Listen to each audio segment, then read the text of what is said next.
This week, we discuss OpenSea partnering with Christie's Auction House, and Loud Market Limited launches a music NFT platform. Also, record-breaking digital land sales happen in Axie Infinity. I'm Keys, and welcome to NFTs with Keys.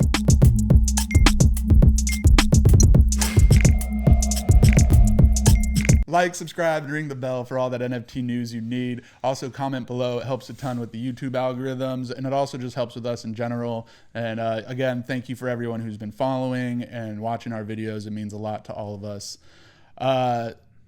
So, in some NFT news, I mean, this isn't really NFT news, but I thought it was really interesting. Apparently, the word NFT, or non-fungible token, is considered the word of the year. That's cool, man. That's awesome. Yeah, no, I thought so too. I thought it was kind of strange. I just like, why? But then it's like also too for the last probably 9 to 10 months. That's all people are talking about is NFTs. So kind of makes sense. I mean, if you really think about it, that so many people's jobs, livelihoods have been created off of this. You've got a whole new talking point where we're talking right now. A whole show's built around this. Yeah. You've got industries talking about how an NFT can truly be used. I mean, office buildings just walking in to your gaming NFT to an NFT art piece. Music NFTs. Exactly. A ton of things. Yeah, it's crazy how the NFT world is completely upended so many different industries, specifically the art industry, but you can see how they did upend the art industry and how that, the gaming industry is like, nope, we're not going to allow this happen. That's why big studios are announcing that stuff, and you also have, these music platform, music NFT marketplaces are popping up. Quincy Jones has one too for NFTs, and it seems like he's still waiting on that Whitney Houston NFT. Yeah. I think it might have dropped. No, it's dropping soon. Yeah, that's right.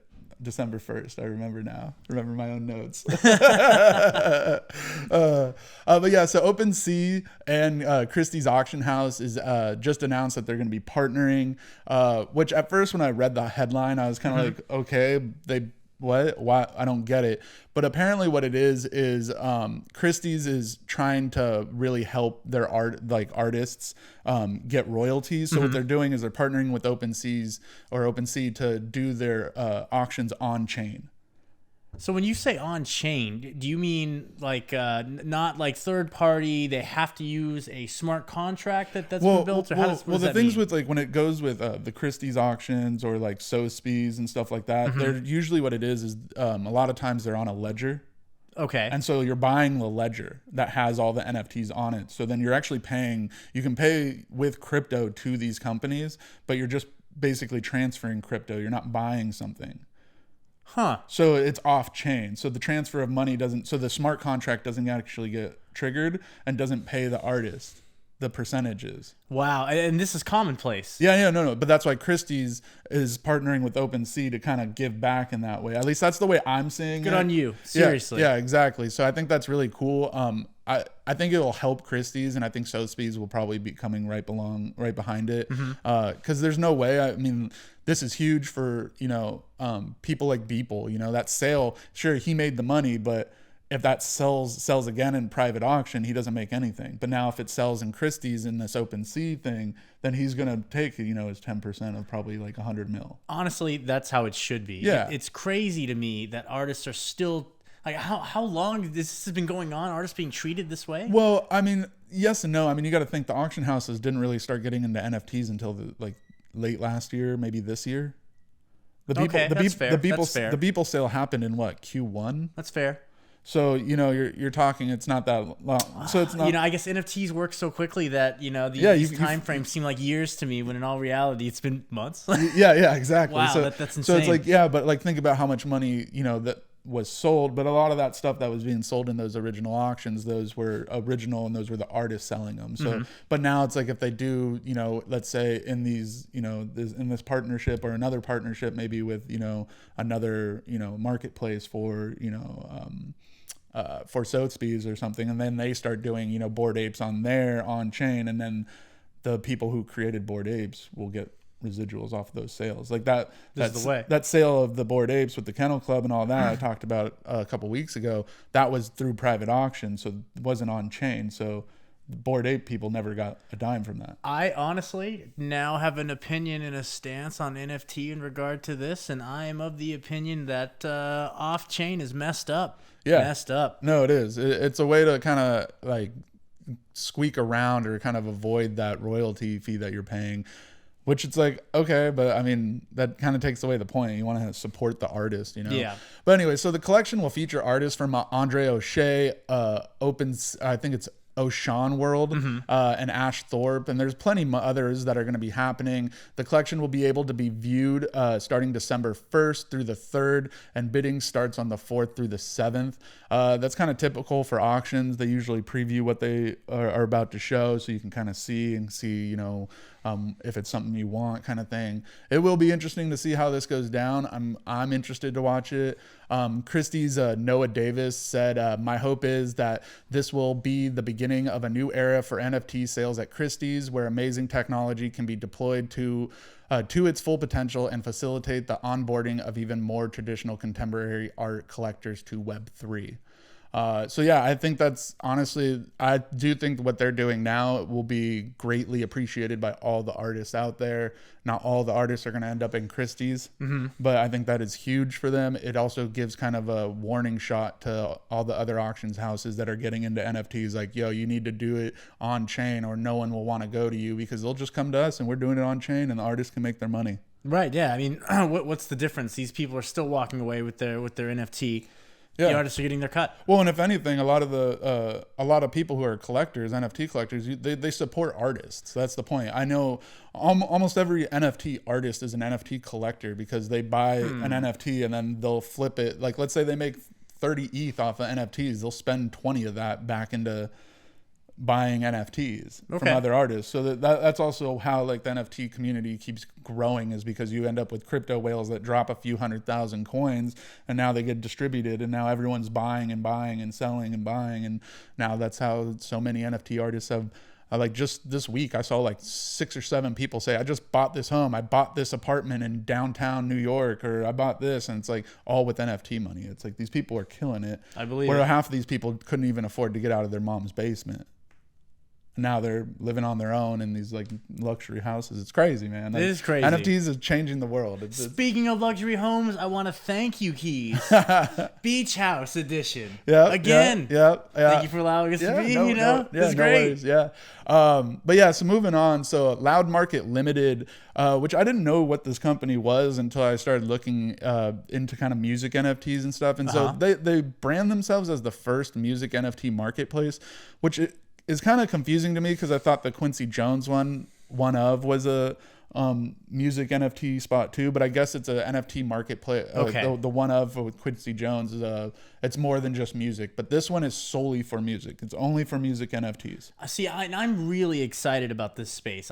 When I think NFTs, when I first saw what they were going to be used for, when you think of non-fungible tokens, the first thing that popped into my mind was the music industry. You know, how can we use that in the music industry? You know, how can we get the artists, to get more, put the artists back in control of what they're actually making. And I think really excited for this, man. Yeah, I think it'll be interesting. So Loud Market is a new NFT marketplace that solely focuses on music NFTs. Their aim is to put the money back into artists' pockets. So that is really cool. They did say that they already have over 250 artists on the platform. Loud Market states that musicians get 100% of their sales, as Loud Market takes 0% in fees on all market transactions. Loud Market is not your standard NFT streaming platform. It is an ownership-based marketplace where musicians and fans can interact seamlessly. I think that's really huge, especially with the crypto and NFT space in general. That's really big, especially. And I hate to mention, OnlyFans either, but like it's kind of the thing too with OnlyFans. I mean, you interact with these, influencers, we'll say. But yeah, so and then in this case, like you'd be actually able to interact with the artist, because you can buy it straight from them, and they'll probably see the sale and they'll probably thank you for it. So it's something kind of cool. I think this will be kind of rolled out to kind of more smaller indie artists, and then you might see a few artists use this and utilize this and then blow up from that, and then continue doing NFT stuff. So yeah, Yeah, I don't know. I'm hesitant on it. They said 250 artists. That doesn't seem like a lot, but it'll seem interesting, especially if there's any big names on there. I think it is really important to understand that with music NFTs, the music industry kind of has to be along with it. So if this doesn't have any backing from any kind of record label Right. or any kind, and which is crappy, like if the big four are not involved, this isn't going to go anywhere really. It won't get bigger than indie. And It won't get bigger than SoundCloud, you mean? no, it'll probably be bigger than SoundCloud if they do it right. But like SoundCloud also doesn't pay people. That's true. I mean, except for their employees, but like, Oh, yeah. But like, so that's the kind of thing. Like, so it'll be interesting. I do hope the best for this project. So again, there is also royalty fees tied to the NFTs sold, so that the artist will still be able to generate revenue from secondary sales. And that's another important thing when you're talking about NFTs. Kind of going back to the Christie's thing. That's why they're on chain now. It was bound to happen. Basically, the NFT marketplace. Come on, like we're talking music NFTs. It's the first place that are solely for music NFTs. So if you go there, you're not going to get, 50 million things about, photography NFTs or something like that. You know what you're going when you get there. So that is really cool. And I'm kind of curious to see how like NFTs are going to change the music industry. It's one of those things like we're already seeing how NFTs in general has changed the art industry and like the collecting industry. Like I'll tell you how it's going to change the music industry. I'll paint a picture for you right now, ladies and gentlemen. You heard it here first. Here we go. If I were a company like, I don't know, maybe one that rhymed with schmapple, and I had a music service. Yeah. What if I wanted to sell you songs? Okay. Mm-hmm. And now I wanted to be able to restrict your playing of all said songs to like schmapple music. Yeah, like schmapple music, and restricted all your playing of the songs that you've now purchased and downloaded to what you have in your wallet as an NFT song. Okay. I could easily restrict you from playing on all of these devices. You still get ownership. Everything's on the blockchain. Everything's on the up and up. It allows a company like Schmapple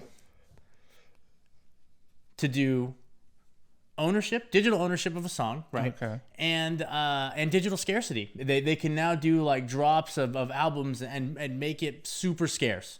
Yeah. And you can hear it, but you'll never own it unless you have. Well, no, that is true. I actually did, while I was looking this up, just kind of another tidbit. Meek Mill, the rapper Meek Mill, is releasing a mixtape that's going to be an NFT, and I think there's only going to be 500 copies. Yeah, and you can do that. So he can do that. I mean, there's still obviously once you own it, I'm sure there's a way to leak it or re-record it. Sure. But like you're saying, if a company like Schmapple, like Apple. Let's be honest, we're talking about Apple here. Try not to get sued. Love you guys. Yeah, so all your hardware. Yeah, so it's like with Apple. So it's like you are right. Kind of like with Apple Music. With Apple Music, it's more streaming. You get to have it on your phone, but the moment you stop paying for it, you can't listen to it anymore. So it's like a lease on music. So they could essentially be able to do that in a way with NFTs. So like you could, if let's say lease out your one of 500 Meek Mill, and then you get maybe some sort of like royalty for letting the plays happen. I don't know how that would work out. It'll be interesting to see how that plays out. That's crazy too. Like even when you start thinking of fractionalizing these NFTs. Yeah. So like if I were DirecTV and I wanted to make this thing pay-per-view, right? I could turn it into like, there's only 500 NFTs available for the showing of this, and then like I'll sell those, and you get the royalty for that, and that's going to be at a premium to whoever's buying it. But whoever has this now has the rights to use this, so they can show you the fight or anything like that. Think a bar or something like that, and then they charge their patrons whatever. Well, yeah. If you're talking about it in like a film or TV standpoint, but even with music, you could like the rights to use the album for that. Yeah, I know exactly. Or even cool. Like So it'll be interesting to see how the NFTs and music change music, or even if it does. I mean, who knows? It could not. It's fun to think about. Yeah, it's definitely fun to think about. So in some other news too, there was a really huge land sale that happened in the NFT space, which it reached, I believe, $3.2 million. So basically what happened is, since Crypto Voxels and Sandbox have become really big names, there's other ones like Axie Infinity and Decentraland. But so people have been buying a bunch of land rights to these metaverse worlds. It was only a matter of time, especially when you're thinking about, Facebook or Meta getting into everything and, announcing that. So that would be interesting. So basically what ended up happening is in Axie Infinity, a user spent 550 ETH on one single plot of land in Axie Infinity. So it's the highest ever in NFT or into a metaverse land sale, at least until this moment, at least as of now. It's for one single plot, which is kind of interesting because there was another sale that happened, I believe, either the week before or the same week in Decentraland, and it sold for 2.43 million. And that's insane, but it was also for 116 parcels. Right. So it's multiple plots. So it's not one. So, I mean, so think about that. If you took 16 of this Axie Infinity land, wow. Yeah. So I don't know. I think it's crazy how this is happening, but at the same time, like I mentioned, with Facebook mentioning Meta and all these other places, there's Decentraland, there's Axie Infinity has land, Crypto Voxels. So all these places are metaverses, and they're selling land, and they're going for millions of dollars.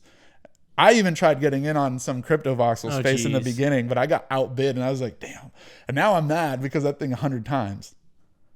And that's the thing, is some of these people are hopping into these metaverses and buying up as much land as they can for as cheap as possible, just hoping that, when everyone starts moving to the metaverse, you're going to need a home. That is the dumbest sentence I've ever heard. Oh my God. Well, I really hope I'm all for the metaverse, and everyone gets scared about it or says it's stupid, but it's coming, and I know, you better get with inevitable. it or not. It's honestly, I personally believe it's already here. It's been here for a long time. It's just had different names, but now we're going to the point where when I say metaverse, I think most people think of like Ready Player One. You put on the everything, and now you're in. Oh yeah. And honestly, that's really where it's headed. Well, yeah, but that'll probably be around the time when Bitcoin, is tapped out from mining. So we're probably talking 100 years from now before it gets to Ready Player One style. Like, nah, I'd say at most like a rudimentary Ready Player One type game is probably realistically only a year and a half out. No, I get what you're saying, but to the way that we saw like the graphics in a movie, or the way that the book, described it, it would be, the technology has to be more refined than, the next 20, 50 years. I'd like to believe suicide booths would also be a thing during that time as well. Okay, Bender. I mean, if I have the option, I'm gonna live in this oasis, but I'm also gonna live this stacked life, and my area is so small. Like those documentaries about the Japanese hotels, that they have for like when they're on business, and it's just like one single area, and they like pull you in, pull you out, and all of that. That's gonna look like luxury because that's more space than they're gonna give me. Or it's gonna look like WALL-E, You're ridiculous.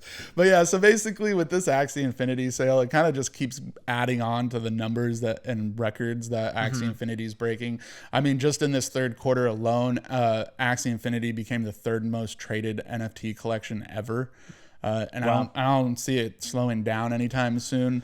So, video games and NFTs, in my opinion, are the future of gaming in the gaming industry. But, that's a topic for another day. We can discuss about that. But, it trips me out to think about land sales, and you're talking millions in the metaverse, and these are digital things, and people are buying this. And the first thought that I had is someone's going to end up leasing me a house in the metaverse, and then I'm going to have 2 rents. I'm going to be a metaverse landlord now, because that sentence sounds dumb to me too. And if someone's willing to pay me money for my ones and zeros. That's what I'm saying, but that is where it's going to go. I mean, imagine if the housing market changes, and let's say you buy a plot of land here in Newport Beach, and then you get the plot of land in a metaverse for the same price, and you just pay your same mortgage for both, and then you have a metaverse land in this world and your own home, so you get to live. But that'd probably only be in nice areas. Ladies and gentlemen, Animal Crossing was meant to only be a video game, not a training manual. It's now become a training manual. And thank you for tuning in, everybody. And thank you, Rick, for being here with me today. Don't forget to like, subscribe, and ring the bell. Also, comment and share this video with all your friends and everyone you know. It does help a lot. Go follow me on Twitter at NFTs with Keys and my friends at Argyros Crypto. And also, I'm going to throw it out there for them. Go stake in their stake pool if you have that's ADA. Ticker AGC coming at you with the new and improved servers. Future-proofing every day at a time. And that's it. Deuces.